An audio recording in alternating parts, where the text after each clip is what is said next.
বিসমিল্লাহির রহমানির রহিম।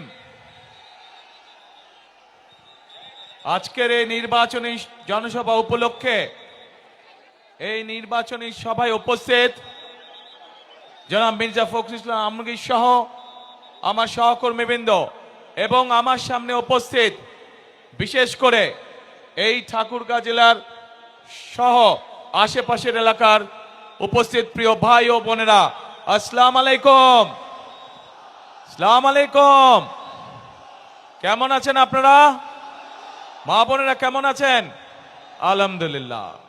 প্রিয় ভাই বোনেরা, আজ বহু বছর পর এই ঠাকুরগাঁওর মাটিতে আমি আবার আসতে পেরেছি, সেজন্য আল্লাহর কাছে হাজার লক্ষ কোটি শুকরিয়া।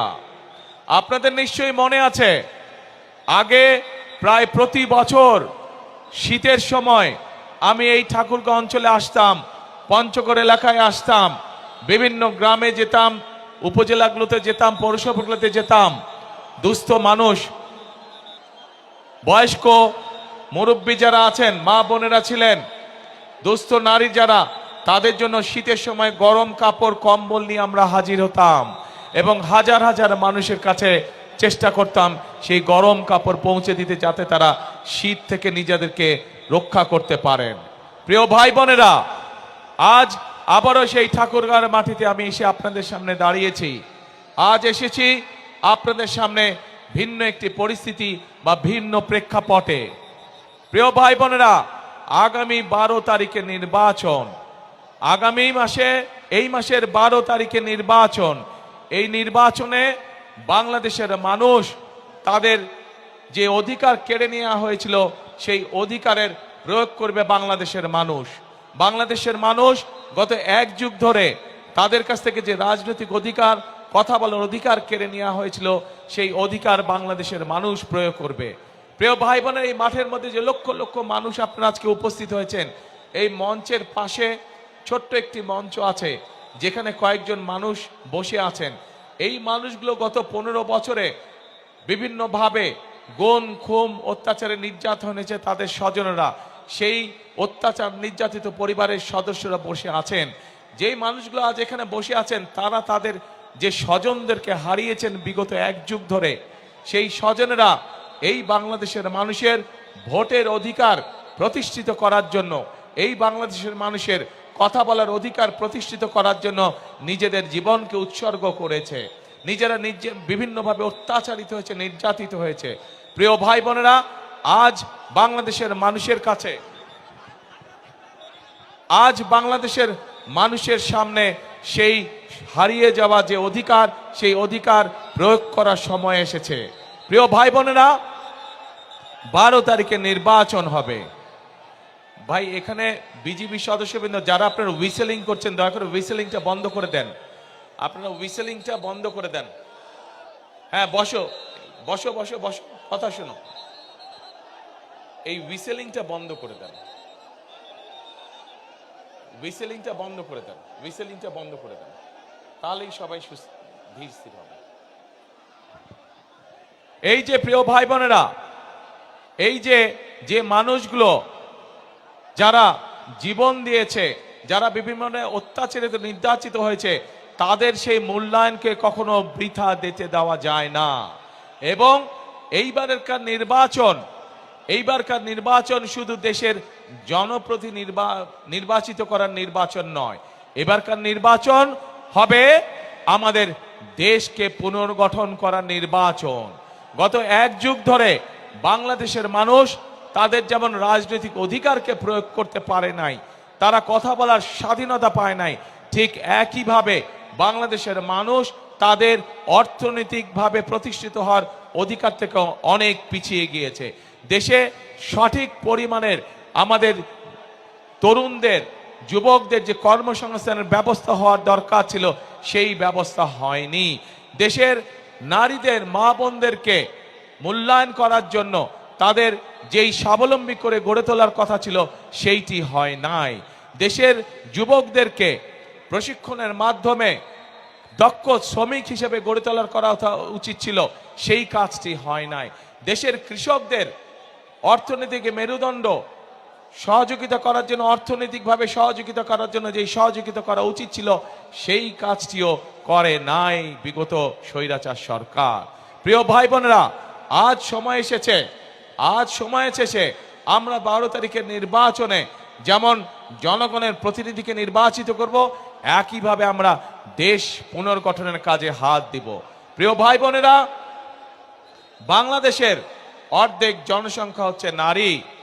এই নারীকে যদি আমরা আমাদের কর্মের সাথে সম্পৃক্ত করতে না পারি তাহলে কোনোভাবেই দেশকে এগিয়ে নিয়ে যাওয়া সম্ভব না। সেই জন্যই আপনারা দেখেছেন দেশনেত্রী খালেদা জিয়া যখন দেশ পরিচালনার দায়িত্বে ছিলেন তখন ইনি বাংলাদেশের মেয়েদের শিক্ষা ব্যবস্থাকে বিনামূল্যে করে দিয়েছিলেন। আজ বাংলাদেশের হাজারো লক্ষ কোটি নারী শিক্ষার আলোয় আলোকিত হয়েছে, কিন্তু এই নারী, এই মা বোনদেরকে আমরা অর্থনৈতিকভাবে স্বাবলম্বী করে গড়ে তুলতে চাই। এবং সেজন্যই আমরা চাই যে এই যে বাংলাদেশের প্রত্যেকটি ঘরে ঘরে গৃহিণী যারা আছেন, যারা ঘরের কর্ত্রী, তাদের কাছে আমরা ফ্যামিলি কার্ড পৌঁছে দিতে চাই, প্রত্যেকটি ঘরে প্রত্যেকটি নারীর কাছে।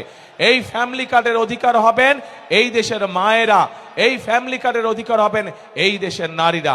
এবং এই ফ্যামিলি কার্ডের মাধ্যমে আমরা প্রত্যেকটি নারীর কাছে তার সংসার যাতে উনি স্বাচ্ছন্দ্যে পরিচালনা করতে পারেন তার জন্য আমরা একটি প্রতি মাসে সহযোগিতা তার কাছে পৌঁছে দিতে চাই।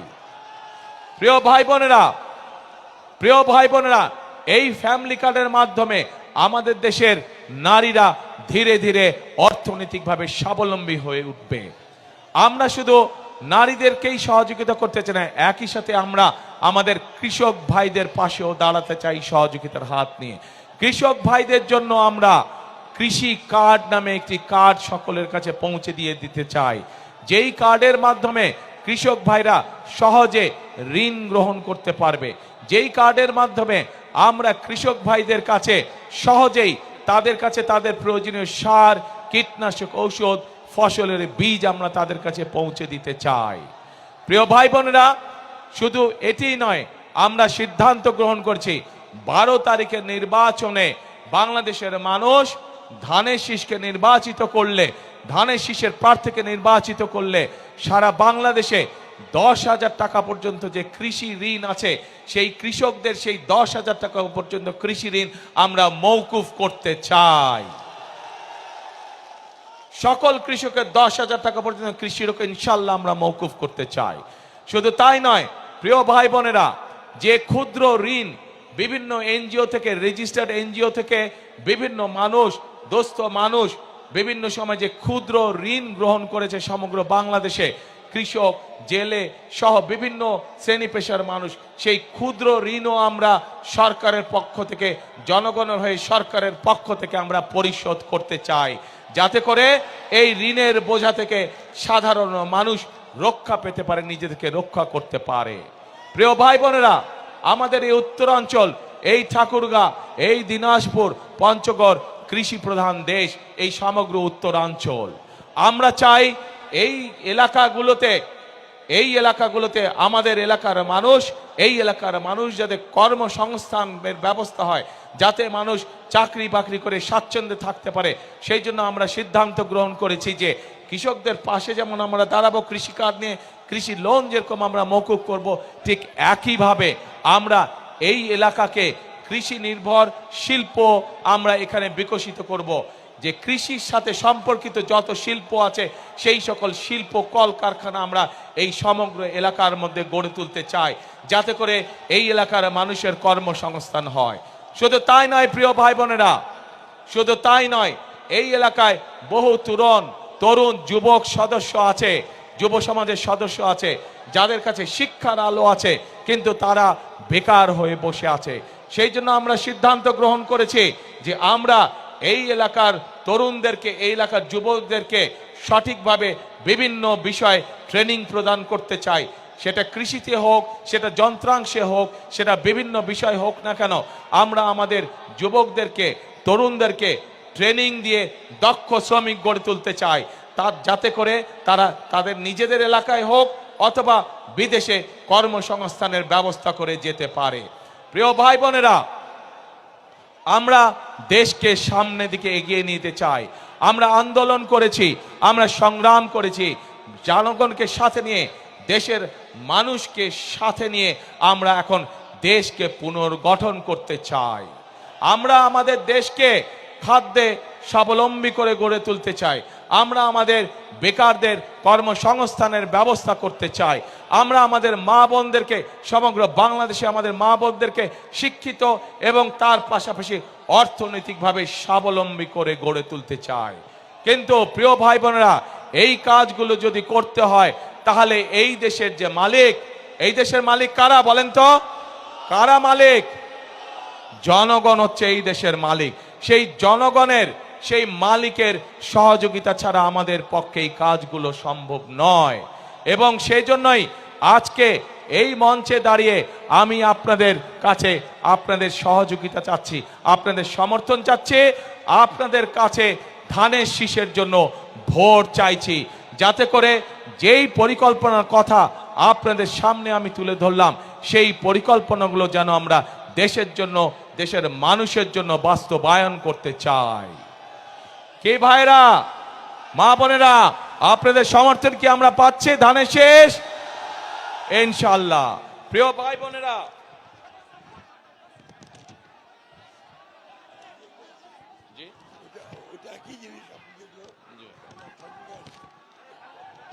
প্রিয় ভাই বোনেরা, এইখানে এই এলাকার মানুষের অনেকগুলো দাবি আছে।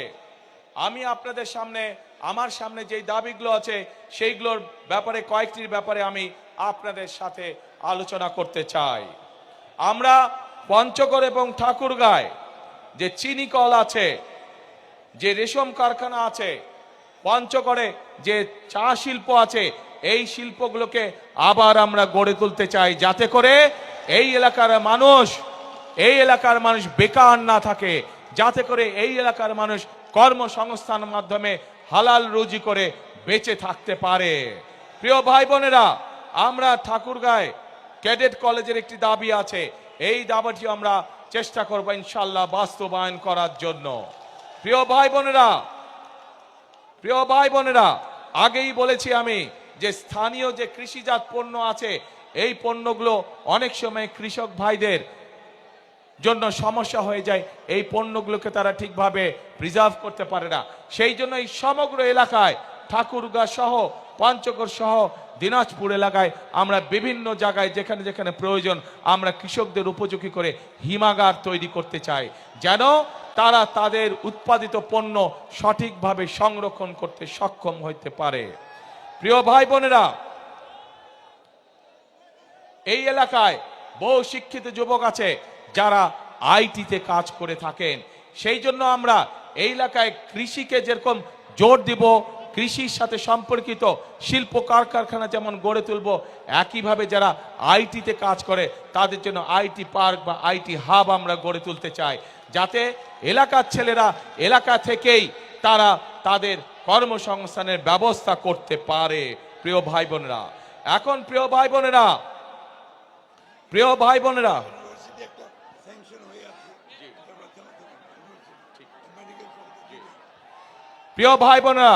বিগত এক যুগ বেশি সময় ধরে যেই স্বৈরাচার এই দেশের মানুষের কাঁধে বসেছিল, তারা শুধু নিজেদের স্বার্থ দেখেছে, জনগণের স্বার্থ দেখে নাই।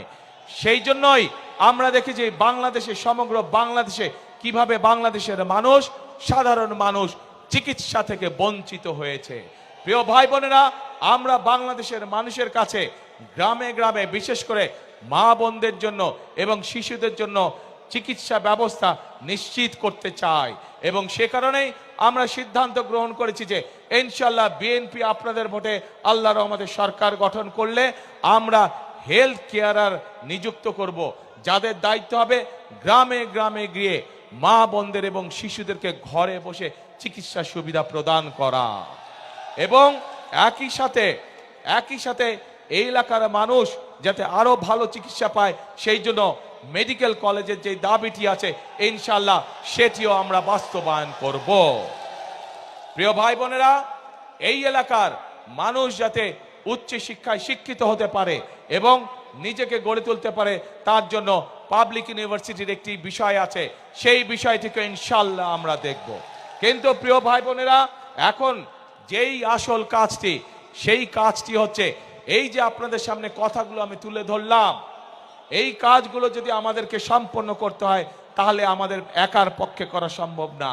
আমাদেরকে আপনাদের সহযোগিতা প্রয়োজন, আপনাদের দোয়া প্রয়োজন, আপনাদের সমর্থন প্রয়োজন, আপনাদের ভোট প্রয়োজন। প্রিয় ভাই বোনেরা, আজ আমি ঠাকুরগাঁ, দিনাজপুর, নীলফামারী সমগ্র এলাকার, এই বৃহত্তর এলাকার মানুষের কাছে, ভাই বোনদের কাছে, মা বোনদের কাছে আজকে আমি এসেছি ধানের শীষের পক্ষে ভোট চাইতে। আপনারা যদি আমাদের হাতকে শক্তিশালী করেন, আপনারা যদি আমাদেরকে সমর্থন দেন, ইনশাল্লাহ অতীতে যেমন বিএনপি সকল সময় আপনাদের পাশে ছিল, এলাকার উন্নয়নের জন্য কাজ করেছে, মানুষের দুঃখ ঘুচানোর জন্য কাজ করছে, ইনশাল্লাহ ভবিষ্যতেও আমরা একইভাবে আপনাদের পাশে থাকব, একইভাবে এলাকার উন্নয়নের কাজ করব, একইভাবে আমরা এলাকার মানুষের দুঃখ ঘোচানোর কাজ করব। প্রিয় ভাই বোনেরা, আজ এটি নির্বাচনী জনসভা। আমি আজকে মনে করি এই নির্বাচনী জনসভায় সাধারণত আমরা কি দেখেছি, নির্বাচনী জনসভায় আমরা দেখি যে সাধারণত এক দল আরেক দলের বিপক্ষে কথা বলে থাকে। কিন্তু আজ যদি আমি অন্য কোনো দলের বিপক্ষে কথা বলে থাকি তাহলে জনগণের কি তাতে কোনো লাভ হবে? জনগণের লাভ হবে না। জনগণের জানতে চায় যে জনগণ যে আমাদেরকে ভোট দিবে, আমরা জনগণের জন্য কি করব, এলাকার জন্য কি করব, এলাকার মানুষের জন্য আমরা কি করব। সেই জন্যই আজকে আপনাদের সামনে আমরা আমাদের দলের যে পরিকল্পনা, সেই পরিকল্পনাগুলো আমরা আপনাদের সামনে তুলে ধরেছি এবং এই পরিকল্পনা তুলে ধরার মাধ্যমেই যেই কাজগুলো করব, সেই কাজগুলো করার মাধ্যমে আজ আপনাদের সমর্থন আমরা প্রত্যাশা করছি, আপনাদের সমর্থন আমরা আশা করছি। প্রিয় ভাই বোনেরা, এই দেশটি, বাংলাদেশটি হচ্ছে 20 কোটি মানুষের দেশ। আমরা সকল সময় একটি কথা বিশ্বাস করি, দেশনেত্রী বেগম খালেদা জিয়া এত নির্যাতনের পরেও উনি একটি কথাই বলতেন যে এই দেশই হচ্ছে তার প্রথম এবং তার শেষ ঠিকানা। বিএনপির প্রত্যেকটি নেতাকর্মী, শহীদ জিয়ার প্রত্যেকটি সৈনিক, খালেদা জিয়ার প্রত্যেকটি সৈনিক বিশ্বাস করে যে বাংলাদেশই হচ্ছে তার প্রথম এবং বাংলাদেশই হচ্ছে তার শেষ ঠিকানা। কাজেই প্রিয় ভাই বোনেরা, এই দেশ আমরা বিশ্বাস করি জনগণই সকল ক্ষমতার উৎস, এবং যেহেতু আমরা বিশ্বাস করি জনগণই সকল ক্ষমতার উৎস, সেই জন্য আমরা জনগণের সামনে এসে দাঁড়িয়েছি। জনগণের সমর্থন নিয়ে, জনগণের ভালোবাসা নিয়ে, জনগণের শক্তিতে আমরা বাংলাদেশকে পুনর্গঠন করতে চাই। যেই বাংলাদেশে সাধারণ মানুষ, খেটে খাওয়া মানুষ নিরাপদে রাস্তায় চলাচল করতে পারবে, যেই বাংলাদেশে সাধারণ মানুষ নিরাপদে ব্যবসা বাণিজ্য চাকরি বাকরি করতে পারবে, যেই বাংলাদেশে মা বোনেরা নিরাপদে কর্মসংস্থানের ব্যবস্থা করতে পারবে, নিরাপদে পথে চলাচল করতে পারবে, যেই বাংলাদেশের শিশুরা, ভবিষ্যৎ প্রজন্মরা তাদের শিক্ষা ব্যবস্থা সুন্দরভাবে করতে পারবে, যাতে করে তারা মানুষ হয়ে গড়ে উঠতে পারে, যেই বাংলাদেশে তরুণ সমাজেরা, যুব সমাজের সদস্যরা তাদের লেখাপড়ার পরে কোনো না কোনো একটি কর্মসংস্থানের ব্যবস্থা করতে পারবে, তাদেরকে বেকার থাকতে হবে না। যেই বাংলাদেশে আমরা এমন একটি বাংলাদেশ চাই, যে বাংলাদেশে মানুষ অন্তত ন্যূনতম চিকিৎসা ব্যবস্থা থেকে, চিকিৎসা সুবিধা থেকে বঞ্চিত হবে না। প্রিয় ভাই বোনেরা, এইরকম যদি একটি বাংলাদেশ আমরা গড়ে তুলতে চাই তাহলে আপনাদের প্রত্যেকটি মানুষের সহযোগিতা আমাদের প্রয়োজন, সমর্থন আমাদের প্রয়োজন। প্রিয় ভাই বোনেরা, আপনারা কি এরকম বাংলাদেশ গড়তে চান? কারা কারা এরকম বাংলাদেশ গড়তে চান? তাহলে প্রিয় ভাই বোনেরা, আমাদের কাজ একটি, কথা একটি, সেই কাজ এবং সেই কথা হলো করব কাজ। কি ভাই, করব কাজ, গড়ব দেশ, সবার আগে বাংলাদেশ। প্রিয় ভাই বোনেরা, আমরা আন্দোলন করেছি, আমরা 71 সালে যুদ্ধ করেছি, আমরা এই দেশকে স্বাধীন করেছি। 2024 সালে আমরা ছাত্র জনতার অভ্যুত্থান দিয়ে এই দেশের স্বাধীনতা রক্ষা করেছি। এখন আমাদেরকে দেশকে গঠন করতে হবে। এখন আমাদের এই দেশকে তৈরি করতে হবে, এই দেশের অর্থনীতিকে, এই দেশের গণতন্ত্রকে আমাদেরকে মজবুত করে গড়ে তুলতে হবে, যাতে এই দেশের মানুষের সামনে একটি নিরাপদ ভবিষ্যৎ তৈরি হতে পারে। প্রিয় ভাই বোনেরা, ৭১ সালে আমরা যখন যুদ্ধ করে দেশ স্বাধীন করেছিলাম, তখন আমরা দেখিনি কে মুসলমান, কে বৌদ্ধ, কে হিন্দু, কে খ্রিস্টান। আমরা 2024 সালের গণ অভ্যুত্থানের জন্য যখন রাজপথে সারা বাংলাদেশের মানুষ নেমে এসেছিল স্বৈরাচারের বিরুদ্ধে, আমরা দেখিনি কে মুসলমান, কে হিন্দু, কে বৌদ্ধ, কে খ্রিস্টান।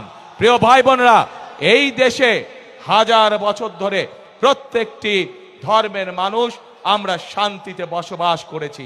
আগামী হাজার বছরেও আমরা চাই প্রত্যেকটি ধর্মের মানুষ শান্তিতে এই দেশে বসবাস করবে।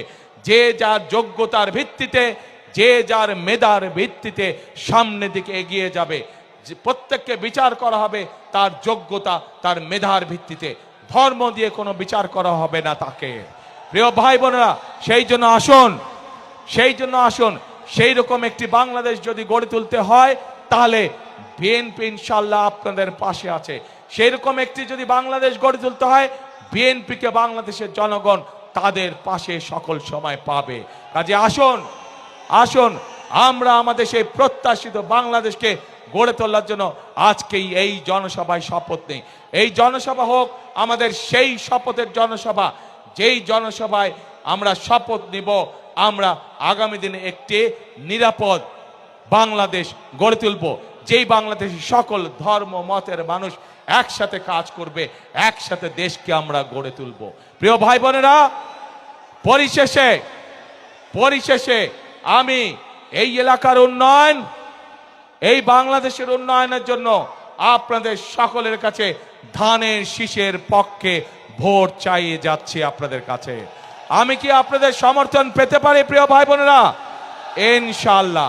এবং এই যে আমার সাথে যেই মানুষগুলো দাঁড়িয়ে আছেন আপনাদের এলাকার সন্তান, এই মানুষগুলোর হাতে আমরা দলের পক্ষ থেকে ধানের শীষকে তুলে দিয়েছি। এই প্রত্যেকটি মানুষকে আপনারা 12 তারিখ পর্যন্ত দেখে রাখবেন। 12 তারিখে এরা নির্বাচিত হলে পরে তাদের দায়িত্ব হবে 24 ঘন্টা আপনাদেরকে দেখে রাখা, এই এলাকাকে দেখে রাখা, এই এলাকার মানুষকে দেখে রাখা। আমি কি এই মানুষগুলোকে আপনাদের হাতে দিয়ে যেতে পারি? ইনশাআল্লাহ। প্রিয় ভাই বোনেরা,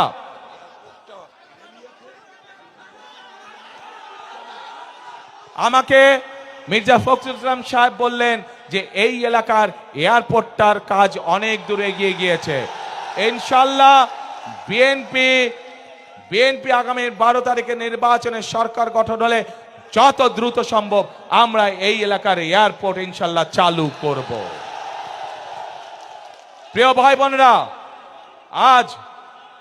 আজ এই জনসভায়, লক্ষ মানুষের জনসভায় আজ আমি পরিশেষে আপনাদের সকলের সমর্থন ধানের শীষের পক্ষে চেয়ে আমার বক্তব্য শেষ করছি।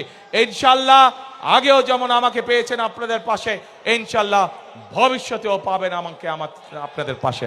আল্লাহ হাফেজ। বাংলাদেশ জিন্দাবাদ, বাংলাদেশ জাতীয়তাবাদী জিন্দাবাদ। শেষ কথা একটাই, করব কাজ কে গর্ব দেশ সবার আগে, বাংলাদেশ সবার আগে, বাংলাদেশ। আল্লাহ হাফেজ।